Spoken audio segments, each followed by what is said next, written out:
Hi friends, నా పద్ధతిలో chicken fry సాంబార్తో చాలా బాగుంటుందండి. ఇంకా అర కేజీ చికెన్ ముందుగానే తీసేసుకొని శుభ్రంగా కడిగేసి పెట్టుకొని దాంట్లో ఉప్పు, కారం, పసుపు, గరం మసాలా, నిమ్మరసం, అల్లం వెల్లుల్లి పేస్టు, కరివేపాకు బాగా కలిపేసి ఒక 15 నిమిషాలు అయితే పక్కన పెట్టేసుకోవాలి. ఈలోపు కళాయిలో ఒక 3-4 స్పూన్లు నూనె వేసేసుకొని కాసంత జీలకర్ర, ఎండుమిరపకాయలు పోపు వేసేసుకొని సన్నగా తరిగిన 2 ఉల్లిపాయలు అయితే వేసేసుకున్నాను. ఉల్లిపాయ తరిగే విధానం బట్టే కూర టేస్టీగా ఉంటుందంట. ఒక్కొక్క కూరకి ఒక్కొక్కలా తరగాలని మా అమ్మ అంటుంది. ఇంకా ప్రిపేర్ చేసి ఉంచుకున్న చికెన్ కాస్త బాగా మరి వేగిన ఉల్లిపాయలో వేసేసుకొని మూత మాత్రం పెట్టకండి, మూత పెడితే నీరు దిగిపోతుంది.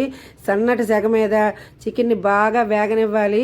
ఇంకా ఒక 15 నిమిషాలు అలా వేగిన తర్వాత ఇప్పుడు మూత వేసి పెట్టుకోండి. ఎందుకంటే ఎక్కడైనా చికెన్ వేగకపోతే చక్కగా మగ్గిపోతుంది. ఇంకా 15 నిమిషాలు అయిపోయిన తర్వాత మూత కాస్త తీసేసి మరి కాసేపు సిమ్ములో వేపేసి దాని మీద కొత్తిమీర జల్లుకొని సాంబార్తో చికెన్ ఫ్రై తింటే ఉంటుందండి. మామూలుగా ఉందండి. ఒక్కొక్కరు ఒక్కొక్క పద్ధతిలో చేసుకుంటారు. ఇదైతే నా పద్ధతి. జై శ్రీరామ్.